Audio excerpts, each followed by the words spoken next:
a mais um programa Saúde Online. Hoje nós vamos falar sobre o aneurisma cerebral. E para isso nós convidamos o Dr. Orlando Maia, que é diretor médico da Interneuro, é chefe do serviço de neurocirurgia e endovascular do Hospital Santa Teresa e do Hospital da Força Aérea do Galeão. É membro titular da Sociedade Brasileira de Neurocirurgia.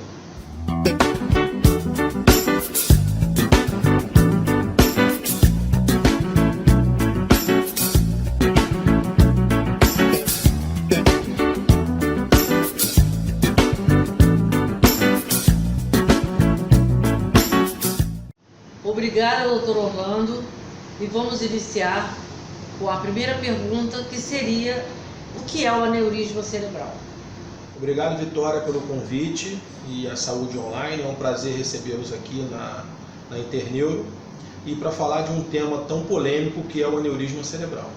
O aneurisma cerebral é uma doença adquirida, não é uma doença congênita. O que nós temos é uma fragilidade na parede dos nossos vasos, os vasos que têm pressão dentro, que é a artéria, e desenvolve um saquinho. Esse saquinho vai se dilatando e progressivamente essa dilatação é o aneurisma cerebral. É uma doença insidiosa que acontece com 6% da população, né? Ele tem muita frequência em mulheres e o grande risco dessa doença é o rompimento, um sangramento, né? Que a gente deve evitar com os tratamentos. Doutor Orlando, as pessoas já nascem com aneurismas ou elas adquirem por algum motivo que seria importante o senhor falar? Como falamos anteriormente, o aneurisma é uma doença adquirida, né? O que se nasce é a propensão a uma fragilidade na parede do vaso. E o vaso, assim, se dilatando progressivamente, leva à formação do aneurisma. É claro que não é só isso que é importante. Existem fatores externos ao nosso organismo que podem favorecer o desenvolvimento dessa doença. Quais são esses fatores externos? Cigarro, né, o tabaco, ele bloqueia uma elasticidade da parede do vaso e pode favorecer. O segundo fator seria a hipertensão arterial e a doença do colesterol de uma forma geral, a dislipidemia, né, que são aumento do colesterol e do triglicerídeo. Isso pode favorecer o desenvolvimento de uma doença inflamatória dos vasos e a formação do aneurisma. Então, assim, seria a associação de fatores hereditários ligados à fragilidade do vaso com fatores que a gente tem externos ao organismo, que a gente mesmo coloca para dentro do nosso organismo. Doutor Orlando, quais são os riscos e por que o senhor diz que é mais frequente em mulheres? Bom, os riscos da doença estão relacionados diretamente ao rompimento desse saquinho, que é o aneurisma cerebral. Uma vez rompendo o vaso, você tem uma hemorragia no cérebro e você tem uma doença de altíssima gravidade. Então, o aneurisma, apesar de ter o mesmo nome, eles são duas doenças. Uma quando você descobre quando ele não rompeu, né, que o tratamento é eficaz com baixo risco, e outra de quando você descobre quando ele já rompeu, com uma hemorragia cerebral, onde a taxa de mortalidade e de insucesso desse rompimento gira em torno de 50%. Quando a gente fala nas mulheres, no fundo, de cada 4 casos de aneurisma, 3 são em mulheres. E não se sabe diretamente o motivo. O que se especula é que devido à condição hormonal das mulheres, ligado ao estrogênio, isso favoreça a uma fragilidade circulatória e o desenvolvimento dos aneurismas. Como uma pessoa vai saber que ela tem um aneurisma? O que a pessoa sente? Existe alguma coisa que dê um sinal de alerta que a pessoa tem um aneurisma? Boa pergunta, Vitória. É importantíssimo que a gente tente descobrir esta doença antes de que ela rompa, antes que tenha uma hemorragia cerebral. Para isso, alguns sinais e sintomas são muito importantes no aneurisma cerebral. Primeiro, ela infelizmente é uma doença silenciosa, que raramente dá um sinal antes de romper, mas às vezes ela pode dar algum sinal. Quais são esses sinais? uma dormência, um formigamento, uma paralisia da pálpebra, alguma outra alteração neurológica de sensibilidade ou força, isso pode ser um sinal de alerta e que tenha que se procurar um neurologista ou um neurocirurgião. Outro sinal de alerta frequente são dores de cabeça frequentes e acima de uma dor de cabeça da normalidade. Uma dor de cabeça súbita de uma hora para outra, isso pode ser um sinal de alerta de um aneurisma. Ou muitas das vezes, também muito importante, é você descobrir esta doença no momento inicial dos sintomas, ou seja, no início da hemorragia, que também o resultado do tratamento é muito melhor.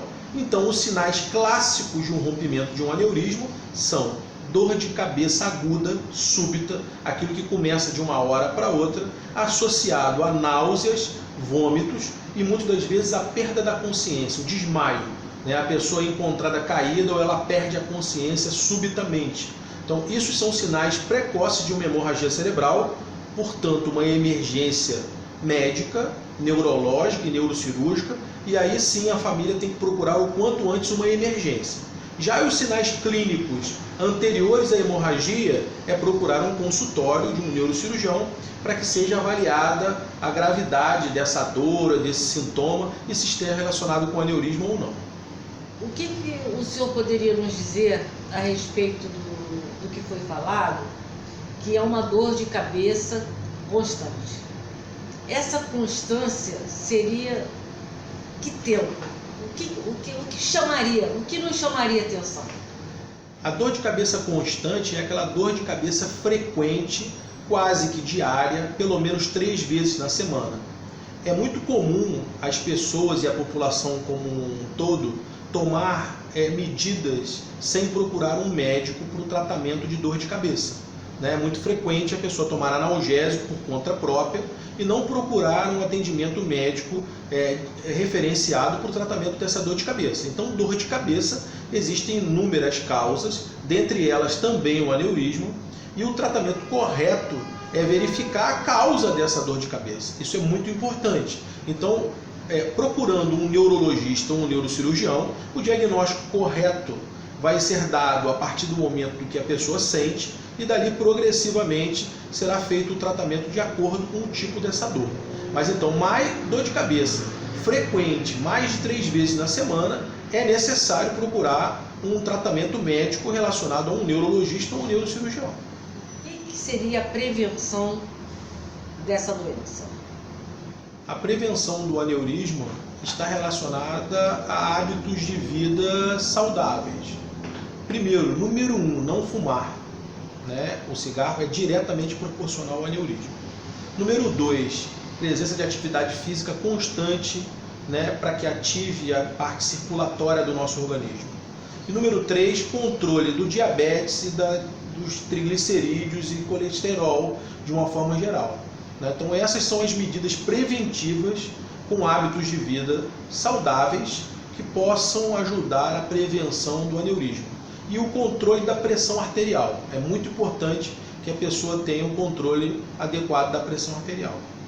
Em relação aos tratamentos, gostaria de saber se todo tratamento é cirúrgico ou não. Acho muito importante essa pergunta, porque existem 3 formas de conduzir um aneurisma cerebral.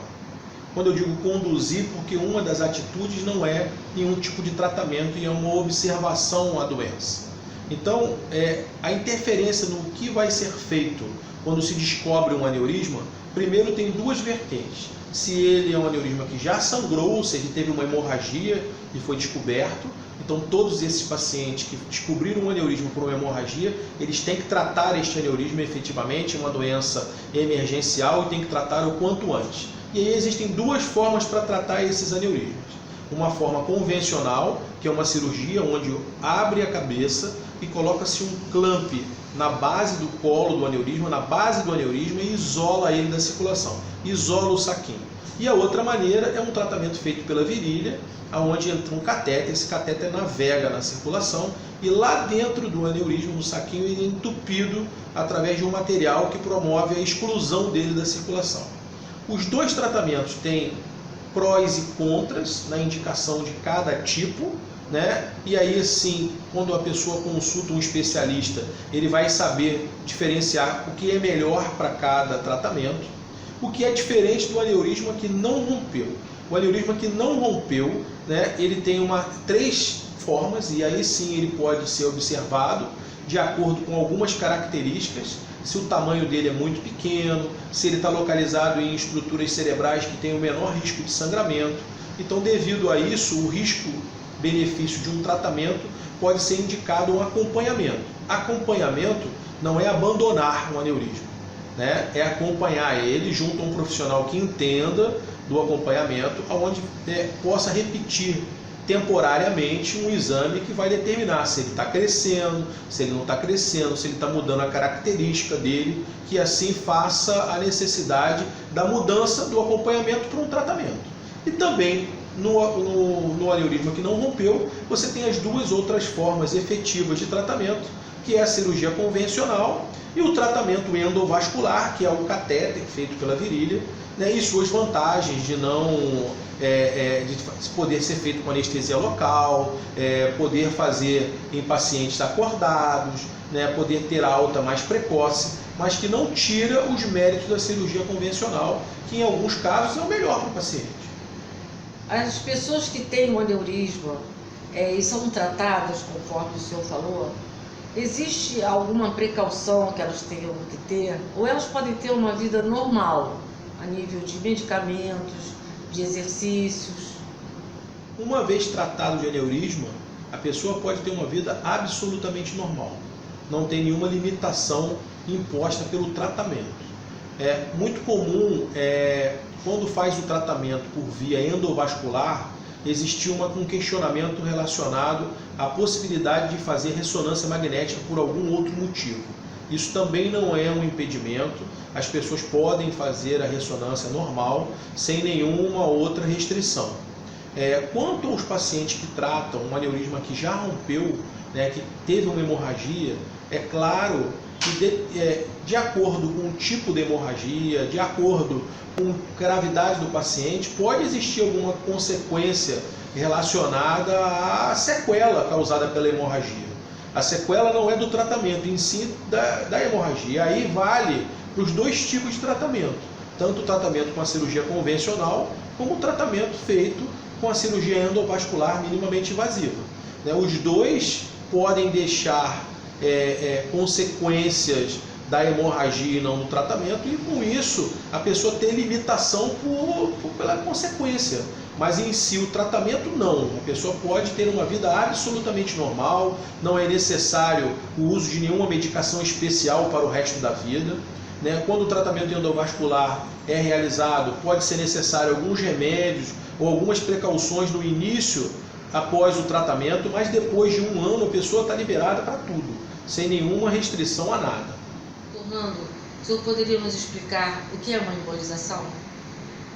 A embolização, Vitória, é o ato de preencher este aneurisma através da virilha.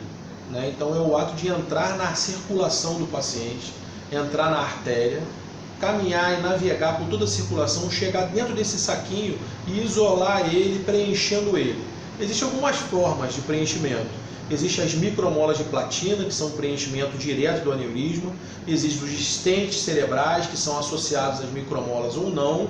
E existe o sistema diversor de fluxo, que seria tapar o aneurisma de dentro para fora, ou seja, que o fluxo não entre mais dentro do aneurisma.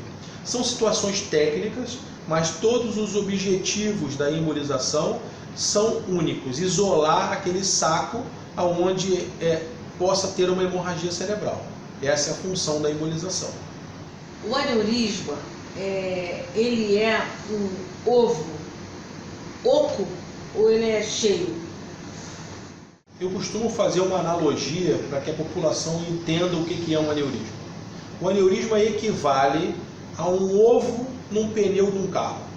Como se o pneu do carro fosse a parede da artéria, e aquele ovo que vai se dilatando ali seria a formação de um aneurisma da parede da artéria, assim como é o aneurisma do pneu do carro. Assim como você, quando pega uma bexiga de gás e aperta, vai formar aquele ovo. O que tem dentro da bexiga de gás, o que tem dentro do pneu? O ar. Se você, por algum motivo, a pressão aumenta ali dentro, pode estourar o pneu ali. E o aneurisma é a mesma coisa. Só que o que tem dentro do vaso? Sangue, circulação. Então a circulação passa por dentro daquele ovo ali, daquela dilatação. Se alguma coisa acontece, ou a fragilidade aumenta, ou a pressão aumenta, ocorre um sangramento, estoura aquele aneurisma e promove uma hemorragia. Isso é a hemorragia de um aneurisma cerebral. Pegando um gancho da importância dos pacientes que uma vez já tiveram um aneurisma cerebral com um rompimento, ou pessoas que têm uma história familiar de aneurisma cerebral, uma das maneiras preventivas de pegar esses pacientes e não deixar ocorrer o rompimento é você acompanhar essas pessoas com história familiar através de exames que possam identificar essa doença antes do sangramento e que aí você possa fazer o melhor tratamento, que seria o tratamento preventivo, antes que ocorra uma hemorragia. Com o passar do tempo, em que nós estamos vivendo uma era bastante tecnológica, o que isso veio acrescentar no tratamento de aneurisma? No passado, Vitória, você só tinha um tipo de tratamento para aneurisma, que era a cirurgia convencional. Então, toda a população que tinha hemorragia ou não tinha hemorragia, o único acesso possível era com a cabeça aberta, uma neurocirurgia aberta. Essa neurocirurgia foi se desenvolvendo com técnicas minimamente invasivas e a neurocirurgia hoje tem duas opções e duas vertentes. A neurocirurgia aberta e a neurocirurgia endovascular. A neurocirurgia endovascular é a embolização, né? É aquela que você consegue, com um menor dano aos tecidos, chegar ao aneurisma e isolar ele da circulação. Isso não quer dizer que a neurocirurgia aberta não está indicada ou que a neurocirurgia aberta não tem o seu papel. Por isso que o neurocirurgião que é contatado naquele momento da hemorragia, que vai definir qual é a melhor estratégia para o tratamento de cada paciente. Então, assim, existe aí o paciente que é melhor para a cirurgia aberta e o paciente que é melhor para a cirurgia endovascular. A cirurgia endovascular, que ela é minimamente invasiva, evoluiu com o passar do tempo e hoje você tem, e como eu falei anteriormente, você pode isolar esse aneurisma com as micromolas, você pode isolar com associação de stent, e você pode isolar esse aneurisma também sem precisar de colocar nada além do stent, que é o sistema diversor de fluxo. Isso vem evoluindo, é uma evolução constante da neurocirurgia como um todo, e muito importante, porque assim, isso é uma patologia muito grave e que mata com muita frequência os pacientes que sangram o aneurisma. Então, assim, é muito importante que a gente tenha opções hoje minimamente invasivas, que tenham um menor índice de agressão ao paciente e com bons resultados. Uma informação que eu acho muito importante para a população, de um modo geral. Essa parte que o senhor falou de tratamento do aneurisma, ela é acessível nos hospitais públicos? Quando você falou as credenciais nossas no início, você citou o Hospital Santa Teresa. O Hospital Santa Teresa é um hospital em Petrópolis, que é um hospital filantrópico e que realiza os procedimentos pelo Sistema Único de Saúde. É claro que hoje existe uma fila hierarquizada para o tratamento dos pacientes de uma forma geral no público, né? Essa fila se chama Regulação Estadual de Saúde. Então, os pacientes, quando dão entrada nas emergências públicas, eles são requisitados e diagnosticados pelas doenças e aí sim é feita uma regulação de acordo com a forma melhor de tratamento de cada paciente. Então, se um paciente for regulado por um tratamento endovascular, que é o tratamento por embolização, a gente lá no Santa Teresa está aberto e faz esse tratamento de acordo com o encaminhamento da Secretaria Estadual de Saúde. Então é possível, é coberto pelo Ministério da Saúde, pelo SUS, e é coberto pelo Estado e é acessível a qualquer parte da população. Agora eu gostaria de passar para o Dr. Orlando a palavra para que ele faça uma consideração geral sobre o tema de hoje e espero que vocês tenham ficado satisfeitos com tudo que foi perguntado neste programa. Bom, acho que no final fica a lição. de que o dever de casa de todos nós deve ser o quê? Cuidar bem da nossa saúde, não fumar, praticar exercício, ter um bom controle da pressão arterial e, muito importante, se um sintoma neurológico aparecer, não se automedicar, tratar de uma forma com um especialista, buscar informação sobre as doenças de uma forma geral. Aproveito a oportunidade para deixar o nosso site, que é o www.interneuro.com.br, além do Saúde Online, onde vocês possam tirar as dúvidas relacionadas a essas doenças e outras doenças que caracterizam as doenças cerebrovasculares.